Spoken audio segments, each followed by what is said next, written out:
अस्सलाम वालेकुम। खबर यह है कि पाकिस्तान की सिलेक्शन कमेटी ने पाकिस्तान शाहीन्स के 3 प्लेयर्स को रेडी रहने के लिए कहा है। उन्हें आगे जो पाकिस्तान की ट्राई नेशन सीरीज आ रही है यूएई में, उसमें या एशिया कप में कॉल की जा सकती है। ये 3 प्लेयर्स कौन से हैं और क्यों उन्हें ये कहा गया है, इसकी डिटेल्स मैं आप इस वीडियो में शेयर करूंगा।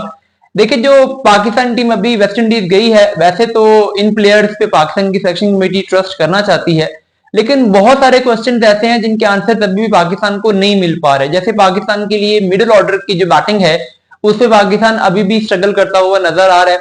हसन नवाज ने स्कोर जरूर किए हैं, लेकिन लोअर ऑर्डर में खुश इरशाद से उस तरीके से स्कोर नहीं हुए। हुसैन तलत भी अभी तक डिलीवर करने में कामयाब नहीं हो सके।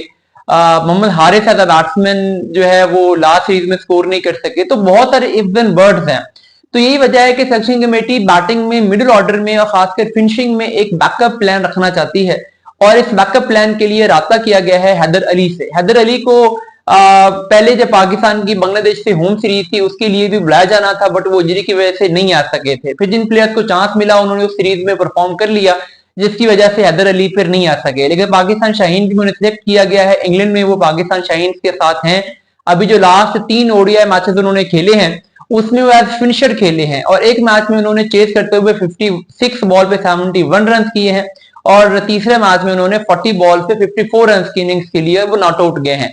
तो 70 की उनकी एवरेज चल रही है इस सीरीज में। तो इंग्लैंड जाके परफॉर्म कर रहे हैं, फिनिशिंग में परफॉर्म कर रहे हैं, चेस करते हुए परफॉर्म कर रहे हैं। तो ये एक वो चीज है जो कि उनसे एसोसिएट की जाती है। पाकिस्तान टीम उनको एज अ फिनिशर देख रही है कि अगर जरूरत पड़ती है तो वो आ सकते हैं। और पिछले 3-4 साल में वो जहां पर भी खेल रहे हैं वो नीचे ही खेल रहे हैं, आल्दो को उन्होंने स्टार्ट एज ओपनर किया था।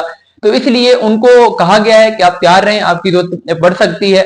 दूसरे प्लेयर जिनको कहा गया है वो ओपनिंग स्लॉट पे हैं। ये आपको बड़ा हैरानकुन लगेगा, क्योंकि आप अभी हम देख रहे हैं कि शायद फरहान है, साइम अयूब है, फखर जमान है, रिजर्व में बाबर आजम है, लेकिन उसके बावजूद एक और ओपनर को क्यों कहा गया है कि तैयार रहा जाए। बेसिकली जो पाकिस्तान एक मॉडर्न डे क्रिकेट खेलना चाहता है उसमें तो अभी रिजवान और बाबर आजम को तो सिलेक्शन कमेटी उस तरीके से कंसीडर ही नहीं कर रही।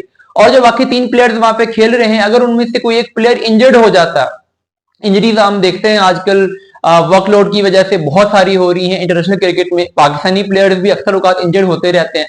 तो एक थर्ड बैकअप ओपनर स्क्वाड में रखने के लिए कि अगर कोई स्क्वाड के 3 मेजर ओपनर्स में से कोई इंजर्ड होता है तो किसको बुलाया जा सकता है, वो जो रिजर्व ओपनिंग ऑप्शन है उसके लिए राब्ता किया गया है लाहौर कलंदर्स के ओपनर मोहम्मद नईम के साथ। नईम हालांकि जैसे 6 हिटिंग करते हैं वो मिडिल ऑर्डर में भी खेल सकते हैं। मेरा ये फर्म बिलीव है कि शायद वो ओपनिंग की बजाय अगर मिडिल ऑर्डर में खेलेंगे तो वो ज्यादा अच्छा खेल सकते हैं। लेकिन बहरहाल अभी सिलेक्शन कमेटी ने उन्हें चूंकि पीएसएल में उन्होंने ओपनिंग की है तो उनको एज ओपनर ही देख रही है, और एक बैकअप ओपनर के तौर पर उन्हें तैयार रहने का कहा गया है। अगर इन तीनों प्लेयर्स में से कोई प्लेयर परफॉर्म नहीं कर पाता तो मोहम्मद नईम उसके लिए ओपनिंग के लिए बुलाए जा सकते हैं। तीसरे प्लेयर जिनको कहा गया है कि वो रेडी रहें, ये फास्ट बॉलिंग में है। हालांकि अभी शाहीन शाह अफरीदी की वापसी हो गई, हसन अली की हो गई, नसीम शाह की हो गई, हारिस रऊफ की हो गई, तो सारे सीनियर बॉलर तो बुला लिए गए, और ये एक परफॉर्मर सलमान मिर्जा को ड्रॉप भी कर दिया गया।